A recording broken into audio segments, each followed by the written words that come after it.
एक और क्वेश्चन ले लेते हैं, और एक क्वेश्चन और लेने का लॉजिक ये है कि भाई कई बार क्या है कि उसमें मैथमेटिकल टर्म्स इंक्लूड कर देगा, तब वो क्वेश्चन टफ लगने लगेगा। तो क्या है कि जितना फिज़िक्स परेशान नहीं करती, उससे ज़्यादा बीच में इन्वॉल्व मैथमेटिक्स, पीछे के बैकएंड के लॉजिक्स, तो बेस की चीज़ें अगर आपकी थोड़ी थोड़ी सी लैग करेंगी तो वो ज़्यादा इश्यूज़ क्रिएट होके आते हैं। रादर फिज़िक्स अपने में खुद में यूनिक है, इसको क्यों दोष देते हैं कि ये मेरे पल्ले नहीं पड़ती। मैं कहता हूँ ना कि दुनिया में सबसे लविंग सब्जेक्ट जो है ना वो यही है। ना माने तो एक बार जो है ना ट्राई करके देखो, दिल लगी हो गई है करना एक बार तो छोड़ ना पाओगे। क्वेश्चन देखिए क्या है। क्वेश्चन ये कहते हैं कि चार्ज है Q, ये चार्ज Q जो है वो डिवाइड किया जाता है दो पार्ट में डिवाइड करा जाता है और दो अलग अलग पॉइंट पर रख दिया जाता है। ठीक है, दो पार्ट में डिवाइड करें तो हम मान लेते हैं कि एक पार्ट ये हो गया, तो दूसरा पार्ट क्या हो जाएगा, दूसरा पार्ट इसमें से सब्ट्रैक्ट कर दिया स्मॉल q। इन दोनों को अलग अलग पॉइंट पे रख दिया गया है और इनके बीच का जो डिस्टेंस है वो d रख के ऐसे करके ये चार्जेस रख दिए गए। अब हमसे कहा क्या जा रहा है कि कहा ये हमसे जा रहा है, क्वेश्चन का मेन फ्रेम समझिए क्या है। Charge q is divided into two object, what should be the value of charges on the object so that force between the object can be maximum. Force between the object, ये दो object हैं, इनके बीच में लगने वाला force maximum होना चाहिए। That mean F max कब निकलेगा, इसके लिए कई बार कह सकते हो ना कि भाई इसको थोड़ा रखें, इसको ज़्यादा कर दें, या फिर ऐसा कर सकते हैं कि इसको ज़्यादा कर दें, इसको कम कर दें, या किस में क्या वेरिएशन करें, कैसे करें कि एफ मैक्सिमम आना चाहिए। क्यों, एफ में तो इससे फ़र्क ही नहीं पड़ता ना, ये तो प्रोडक्ट ऑफ द चार्जेस होता है, दो चार्जेस के प्रोडक्ट। इस तरीके से रिलेशन रहती है गुलाम साहब। अब मैं आपसे ये कहूँ कि भाई ऐसा है कि Q1 और Q2 की वैल्यूज़ कैसे, एक Q था वो दो पार्ट में डिवाइड किया गया, कैसे डिवाइड किया जाए कि F मैक्सिमम हो, ये हमें रिजॉल्व करना है। तो मैक्सिमम का वर्ड जैसे आए तो फिज़िक्स में थोड़ी सी मैथ को अगर इंक्लूड कर दो ना, तो mathematics is a tool to understand physics well, तो बहुत अच्छे से समझ में आने लगे। समझिए करना क्या है हमें, इनके बीच में पहली बात तो ये कि हम लोग इनके बीच का फोर्स निकाल लेते हैं। If there is a distance d और चार्जेस ये हों तो फोर्स क्या निकलेगा, 1/4 pi epsilon naught first charge then second charge और बीच की डिस्टेंस d का ऐसे करके स्क्वायर कर लीजिए। ठीक है, अब फैक्टर देखो कि इसमें फैक्टर क्या ऐसा है जो फैक्टर वेरी कर रहा है। तो हम देखेंगे कि 1/4 पाई एप्सिलॉन नॉट और d स्क्वायर, ये सब तो कांस्टेंट है जो फिक्स रख दिया है डिस्टेंस। तो जो बेसिकली ये जो इक्वेशन में ये जो टर्म है, ये टर्म, यही टर्म क्या करेगा, ये डिसाइड करेगा कि f कब मैक्सिमम होगा और कब मिनिमम होगा। ठीक है, तो हम लोग क्या करते हैं, इसको एक फंक्शन मान लेते हैं। मैं तुम्हारे लिए तरीका बताता हूँ कि जब यही इसको मैक्सिमम और मिनिमम के लिए डिसाइड करेगा तो इसको हम लोगों ने एक फंक्शन मान लिया y, let y q capital Q minus small q। जब y मैक्सिमम तो f मैक्सिमम और जब y मिनिमम तो f मिनिमम, ये वाली कंडीशन होगी। तो f के मैक्सिमम कंडीशन को निकालने के लिए पहले हम y की मैक्सिमा और मिनिमा की कंडीशन से y को मैक्सिमा निकाल लेते हैं। तो ठीक है, dy ओवर dq कर लेते हैं क्योंकि यहाँ पे चार्ज q ही वेरिएबल है। तो पहले लिख देंगे d/dq, इसका मल्टीप्लाई कर दीजिए और ये हो गया q स्क्वायर। डिफ्रेंशिएट करते हैं, वेरिएबल q रखते हैं, कांस्टेंट टर्म बाहर आ गया, q का डिफ्रेंशिएशन 1 और ये 2 dq dy ओवर dq, ठीक है ना। आप क्या करिए कि इस पार्ट को फॉर मैक्सिमा और मिनिमा, आप सभी लोग जानते हैं मैक्सिमा मिनिमा की कंडीशन के लिए, मैक्सिमा की केस में स्लोप ऑफ द कर्व वो क्या होगा, 0 रहेगा, इसलिए हम इसको क्या कर देंगे, इस तरीके से 0 कर देंगे। सो वैल्यू 0 करिए, q minus 2q that is equals to 0। तो यहाँ से क्या निकल के आएगा, small q is equals to q by 2, capital Q by 2, मतलब जो बड़ा सा चार्ज था तुम्हारे पास, उस चार्ज को 2 इक्वल पार्ट में डिवाइड करो, तब जाके आपकी इन दोनों के बीच में लगने वाला फोर्स क्या रहेगा, मैक्सिमम रहेगा, ठीक है ना। तो इस तरीके से ये वाला क्वेश्चन हो रहा है कि F मैक्सिमम यहाँ से निकल के आएगा। तो थोड़ा सा मैथमेटिक्स इन्वॉल्वमेंट है इसमें, तो मैथमेटिक्स का इन्वॉल्वमेंट रहेगा, इसलिए क्या कर रहा हूँ कि मैं आप लोग के लिए एक मैथमेटिक्स का जहाँ पर देख रहे हैं कि यूज़ होगा, उसका एक प्रॉपर एक वीडियो डिज़ाइन कर रहा हूँ, ताकि आपको जहाँ मैथमेटिक्स की छोटी छोटी चीज़ों का इश्यूज़ रहता है वो सारी की सारी एक साथ इनबिल्ट हो जाएं। बट उनको आपको करना क्या होगा, प्रैक्टिस तो आप नहीं करनी होगी ना, फिर वो मैथ की तरह प्रैक्टिस करनी होगी, फिज़िक्स में तो केवल अप्लाई कर सकते हैं। तो ऐसे ही इन्हीं पर ये वेरिएशन करते हुए 11th के एक लॉजिक का लॉजिक लगाते हुए एक क्वेश्चन बनाया गया है। इसमें कई बार क्या है कि चार्ज मूवमेंट कर रहा है और मूवमेंट के दौरान हम देखते क्या है, वो सेंट्रीपिटल फोर्स वाला लॉजिक नहीं होता है, सेंट्रीपिटल फोर्स के लॉजिक पर नहीं कई बार क्वेश्चंस बन जाते हैं। तो उन्हीं पर बात कर लेते हैं कि एक चार्ज दूसरे की चारों तरफ क्या कर रहा है, सर्कुलर पाथ में रोटेट कर रहा है। तो देखो स्टेट्स जो गिवन है वो कैसे भी सकता है, कोई पॉजिटिव तो अंदर कर सकता है, नेगेटिव बाहर कर सकता है, या वॉटएवर दोनों में आपस में चेंजेस भी कर सकता है। तो यहाँ पर कर क्या रहा है कि एक पार्टिकल यहाँ पर है, वो पार्टिकल कह रहा है particle of mass m carrying a charge minus q is moving. यहाँ पर एक पार्टिकल है, उसका मास m है और उस पर चार्ज जो है वो माइनस q1 है, ठीक है। Is moving around charge q2 जो कि सेंटर पे रखा हुआ है और वो q2 इसके चारों तरफ ऐसे मूव कर रहा है। कह रहा है circular path of radius r, ये भी आपको गिवन स्टेट्स जो हैं वो आप लिख लीजिए, इस circular path of radius r। फिर आपसे कह रहा prove that the period of revolution, period of revolution मतलब टाइम पीरियड ऑफ रेवोल्यूशन। यहाँ पर अगर हम बात करें तो 16 पाई cube epsilon not m r cube upon q1 q2। ऐसा बहुत बड़ा लिखने से क्या डर जाओगे क्या, कनपुरिया तो बिल्कुल ना डरते ना, इसके लिए कह रहे ना इसको डरने की कोई ज़रूरत ना है। तो डरने में तुम्हारा जो है कोई लॉजिक होना चाहिए ना, डरने में क्या मतलब है भैया, ये चार्ज ऐसे मूव कर रहा है और मूव करने के बाद तुम्हें करना क्या है कि टी की वैल्यू निकाल देनी है। इसमें कहीं ना कहीं कूलॉम्स लॉ लग रहा है, लेकिन साथ में एक सर्कुलर पाथ में भी घूम रहा है, तो हम लोग सेंट्रीपिटल फोर्सेस के बारे में बात कर लें, बस वहाँ से रिजॉल्व करके टी की वैल्यू दे दो। तो देखते हैं अगर कोई भी चार्ज पार्टिकल ऐसे रिवॉल्व कर रहा है तो इसके बाद हम इसको देखते हैं कि चार्ज पार्टिकल अगर रिवॉल्व कर रहा है तो क्या होगा कि there will be a centripetal force, और centripetal force can be calculated by electrostatic force that is Fe between negative charge and positive charge Q2, है ना। तो Q1 और Q2 के बीच में फोर्सेस लग रहे हैं और वो सेंटर की तरफ लग रहे हैं। हम लोग लिखेंगे, हम लोग सेंट्रीपिटल फोर्स की बात करेंगे, अगर v वेलोसिटी से ये मूवमेंट दे रहा है तो क्या हो रहा है, मैग्नीट्यूड है अगर, तो mv² बाई r, ये वैल्यू हो जाएगी इलेक्ट्रोस्टैटिक फोर्स के बराबर 1/4 pi epsilon naught first charge Q1 Q2 upon बीच की डिस्टेंस r का स्क्वायर, ये r डिस्टेंस है।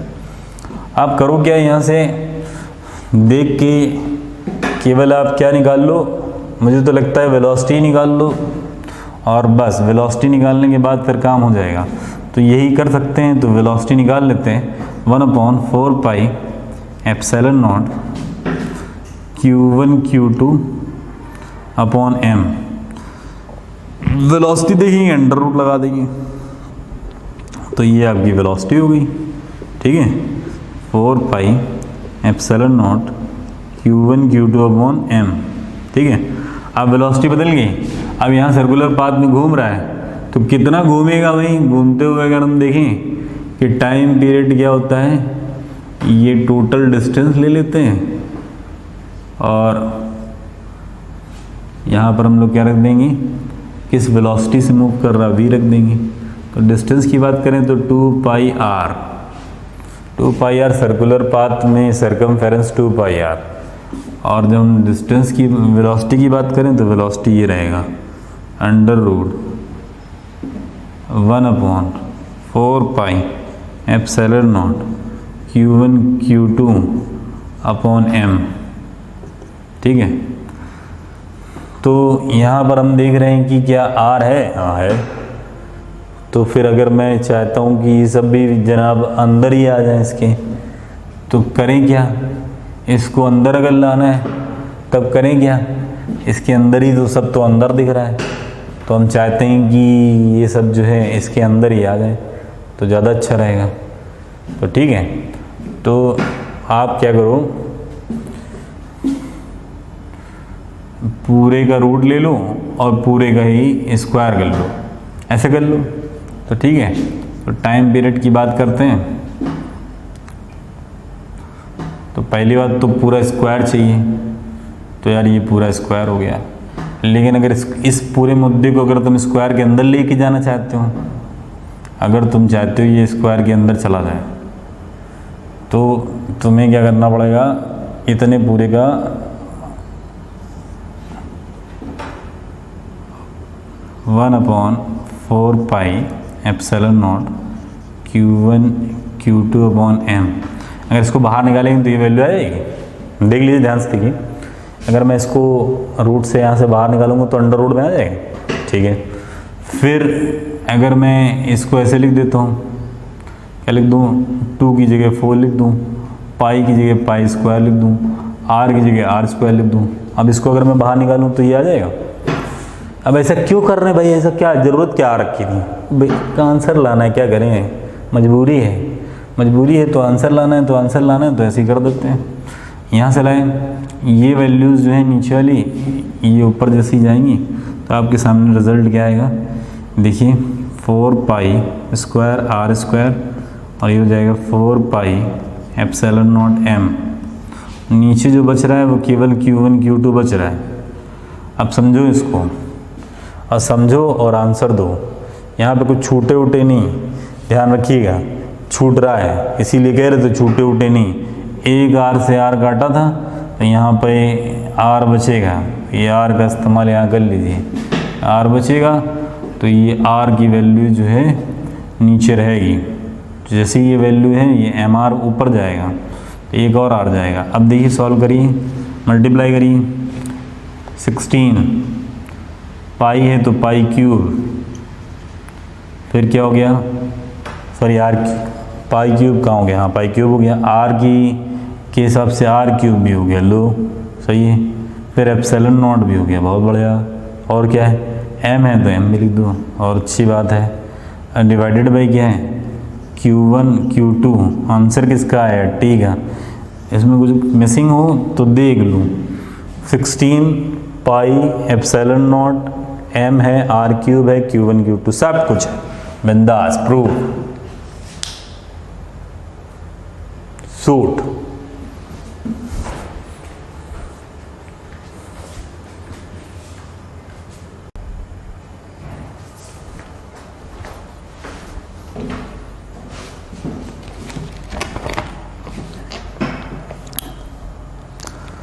कूलॉम्स लॉ की सीरीज में एक सुपरपोजिशन का प्रिंसिपल जो है वो क्वेश्चंस ले लेते हैं।